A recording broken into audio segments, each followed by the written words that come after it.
باللہ من الشیطان الرجیم بسم اللہ الرحمن الرحیم اللہم صلی علی سیدنا و مولانا محمد و بارک وسلم صدق اللہ مولانا العظیم۔ آپ صلی اللہ علیہ وسلم کی بارگاہ کے اندر درود شریف کا نذرانہ پیش کرنے کے بعد میں آپ کا میزبان حافظ محمد اسام مرشد بھیروی آپ کی خدمت میں حاضر ہوں۔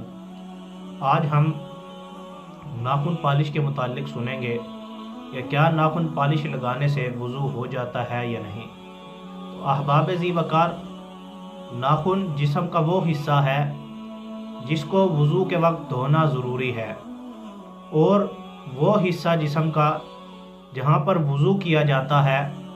اگر اس پر بلا ضرورت کوئی چیز لگی ہوگی تو اس کو ہٹانا ضروری ہوگا، اور اگر وہ نہ ہٹایا جائے تو وضو مکمل نہیں ہوگا۔ احباب ذی وقار، اگر کوئی چیز لگی ہو تو اسے کھرچ لیا جائے، اور کیونکہ یہ ناخن پالش جو ہوتی ہے یہ کسی ضرورت کی وجہ سے نہیں، فقط زیب و زینت کی وجہ سے لگائی جاتی ہے،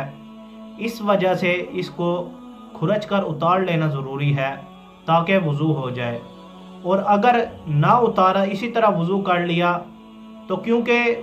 وضو کا پانی ناخن تک ڈائریکٹ نہیں پہنچ پائے گا، اس لیے وضو نہیں ہوگا۔ اور اسی طرح ایک کتاب کی عبارت کے اندر بھی لکھا ہوا ہے، اگر ناخن کے اندر کوئی خشک مٹی یا مرغوب مٹی چمکتی ہو یا چمٹی ہوئی ہو تو اگر اس پر سے پانی بہا لیا تو فائدہ نہ ہوگا۔ اس کا مطلب یہ ہے کہ جس طرح ہمارے ناخنوں کے اندر بلا وجہ میل جمی ہوتی ہے اور ہم ناخن نہیں کاٹ رہے ہوتے اور اسی طرح وضو کر رہے ہوتے ہیں، تو احباب ذی وقار اس طرح وضو نہیں ہوتا۔ اور ناخن کا بھی یہی حکم ہے کہ جب تک ناخن پالش کو نہیں اتارا جائے گا اس وقت تک وضو نہیں ہوگا۔ احباب ذی وقار، جو دوسرا مسئلہ ہے وہ یہ ہے کہ مصنوعی دانتوں کے ساتھ غسل یا وضو ہو جاتا ہے یا نہیں۔ احباب ذی وقار، یاد رکھیے کہ مصنوعی دانتوں کی دو صورتیں ہوتی ہیں، یعنی دو قسمیں ہیں۔ پہلی قسم جو ہے وہ یہ ہے کہ جو اس طرح دانت لگا دیے جائیں کہ وہ مستقل لگ جائیں اور ان کا حکم اصل دانتوں کی طرح ہی ہے۔ اور دوسری صورت وہ یہ ہے کہ اس کو جب ضرورت ہو تو لگا لیا جائے، ویسے آسانی کے ساتھ اتار لیے جاتے ہیں۔ احباب ذی وقار، جو پہلی صورت ہے یعنی جو مستقل طور پر دانت لگا دیے جاتے ہیں مصنوعی، ان کا یہ حکم ہوگا کہ جب وضو کریں گے تو دانتوں تک پانی پہنچانا مسنون ہوگا اور غسل کے اندر فرض، اور جب وضو یا آپ غسل کریں گے تو ان کو اتارا نہیں جائے گا، اور فقہاء نے اس کی اجازت دی ہے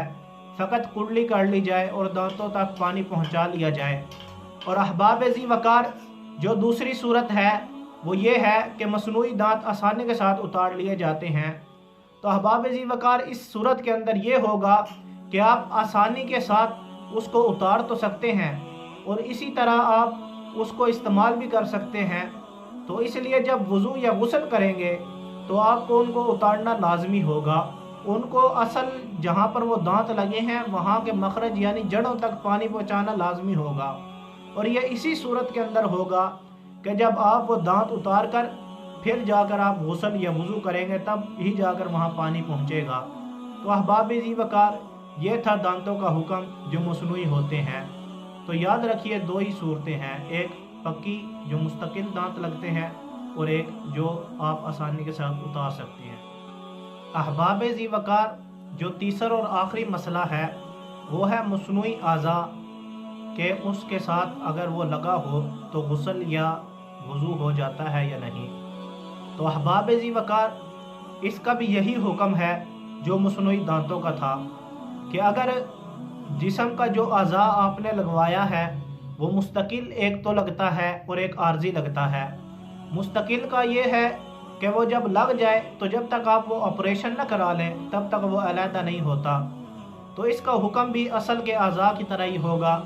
یعنی کہ اس اعضاء پر غسل کرتے وقت دھونا بھی واجب، وضو کے وقت دھونا بھی واجب۔ اور دوسری جو ہے وہ مصنوعی صورت یہ ہے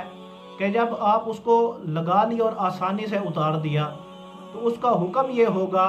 کہ آپ جب بھی اس وضو یا غسل کریں گے تو اس کو اتار کر اس کے جو نیچے والا حصہ ہے اس کو دھونا لازمی ہوگا، کیونکہ اس کا حکم بھی اس چھٹی انگلی کی طرح ہے جس کے بارے میں فقہاء نے لکھا ہے کہ اگر آپ کے فرض اعضاء کے جہاں پر دھونا فرض ہے، اگر اس کے ساتھ چھٹی انگلی بھی ہے تو اس کو دھونا بھی فرض ہے، یا اس کے ساتھ کوئی ماسک لٹکا ہوا ہے یا کوئی چیز دوسرا ہاتھ یا پاؤں یا اس طرح کوئی چیز نکلی ہوئی ہے تو اس کو دھونا بھی فرض ہوگا۔ تو احباب ذی وقار، یہ وہ چیزیں ہیں کہ ہمیں اگر نہ سمجھ ہو تو علماء سے پوچھ لینی چاہیے۔